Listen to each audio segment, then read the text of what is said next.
नमस्कार, आप देख रहे हैं देश रोजाना। मैं हूं स्मिता सिंह। कैसे जीते होंगे ऐसे लोग जो लाइलाज बीमारियों के शिकार हैं या इलाज संभव है तो समर्थता नहीं है, देखभाल के लिए ना तो कोई अपना है ना रिश्तेदारों का रहमो करम।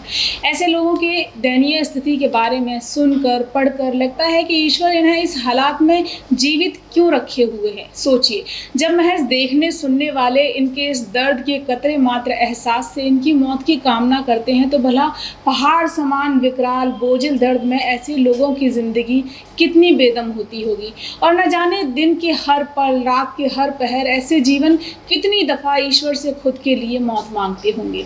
ऐसी ही एक कहानी आज मैंने पढ़ी दैनिक भास्कर के एक आर्टिकल में, जिसे लिखा है मृदुलिका झा ने। उनके लिखे हर शब्द में वो जीवंतता है जो दर्द का साक्षात स्वतः कराती है।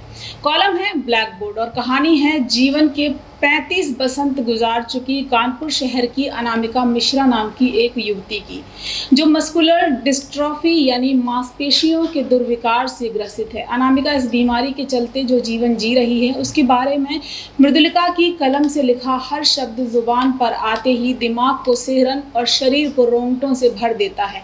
और सवाल कौंधता है, कोई ऐसा जीवन कैसे जी पाता होगा। लेकिन जी तो रही है अनामिका, जिन्होंने अपनी माँ को भी इसी बीमारी में रेंगते सरकते जीते भी देखा और मरते भी। लेकिन बीमारी से असहाय हुई अनामिका माँ के अंतिम समय में उनके लिए कुछ नहीं कर सकी। कर पाती तो आज अपने लिए भी कुछ जरूर करती, लेकिन बेबस है उस लाचारी के आगे जिसे दो शब्दों का एक नाम मस्कुलर डिस्ट्रॉफी दिया गया है।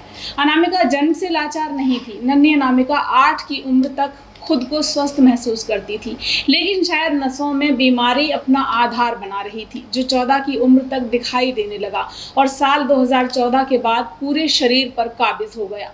साल 2014 से अनामिका उठने बैठने से अलग अपने दैनिक कामों, यहाँ तक कि सोने के लिए बिस्तर तक पहुँचने के वास्ते भी किसी के रहम की राह तकती है। अनामिका के लिए ये सब नया नहीं है, क्योंकि उन्होंने अपनी माँ को इसी लाचारी में जीते और मरते देखा है, जो सांसें थामते थामते भी ईश्वर से दुआ कर गई कि उनकी अनामिका को मौत दे दे।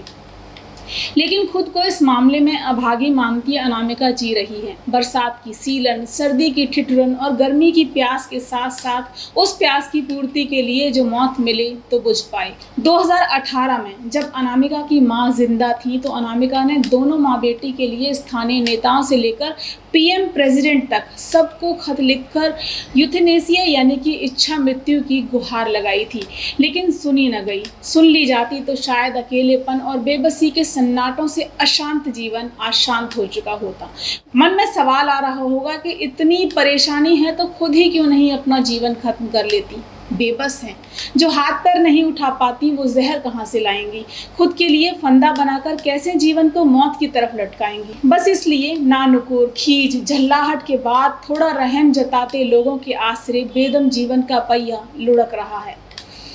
गनीमत है कि अनामिका का एक 2 मंजिला मकान है, जिसके कई कमरों में सक्षम आश्रित हैं, जो ना चाहे जब तक कतरा भर अपनापन दिखा देते हैं तो अनामिका के अंधेर जीवन में रोशनी तो नहीं, हाँ आश्रय बयार जरूर घुस आती है और इस तरह उन्हें दाना पानी नसीब हो रहा है। लेकिन अनामिका को इन सब से इतर इंतजार है तो बस मौत का, क्योंकि उनके दर्द का उन्हें इसके सिवा कोई मरहम नहीं सुहाता।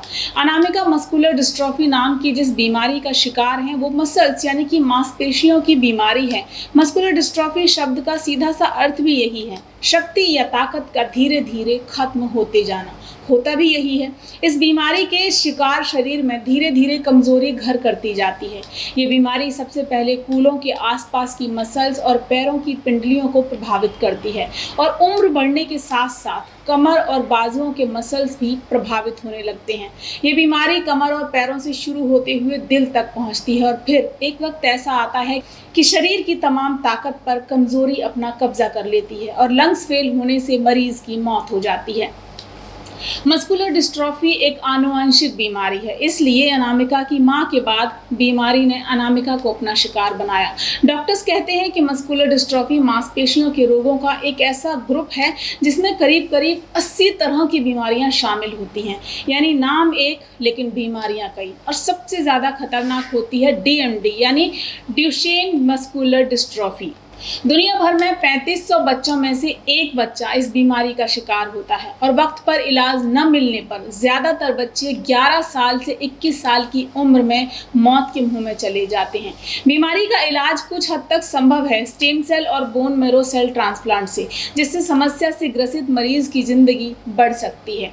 आज डॉक्टरों और अभिभावकों में आई जागरूकता ने इस बीमारी के शिकार बच्चों की जान बचाने और बच्चों की जिंदगी को बेहतर बनाने में अहम भूमिका निभाई है। डॉक्टर्स कहते हैं कि 9 साल की उम्र के बाद से ये बीमारी फेफड़ों और दिल की मांसपेशियों को कमजोर करने लगती है, जिसके चलते सांस फूलने की समस्या होती है। इस बीमारी में ज्यादातर बच्चों की मौत की वजह भी दिल और फेफड़ों का फेल हो जाना बनता है। मौजूदा समय में मस्कुलर डिस्ट्रॉफी का कोई सफल इलाज तो नहीं है। हाँ, बीमारी का पता चलते ही इलाज शुरू होना उसके बढ़ते लक्षणों को रोकने और बीमारी की रफ्तार को धीमा करने में सहायक होता है। बीमारी का इलाज इस आधार पर होता है कि मरीज किस तरह की मस्कुलर डिस्ट्रॉफी का शिकार है। इस बीमारी के नए आधुनिक इलाजों की बात करें तो autologous bone marrow cell transplant और स्टेम सेल ट्रांसप्लांट से इलाज हो सकता है। इस इलाज से मसल्स की सूजन कम करने के साथ साथ नई मसल्स के बनने में भी मदद मिलती है। लेकिन असल बात यह है कि ऐसे इलाज काफ़ी महंगे होते हैं जो हर किसी के सामर्थ्य में नहीं। तो ऐसे मरीजों का क्या सहारा है जो बेसहारा हैं, जिंदा हैं, अपनों की भीड़ में तन्हा हैं और सांसों की सुलगती जिंदगी के साथ जिंदा हैं।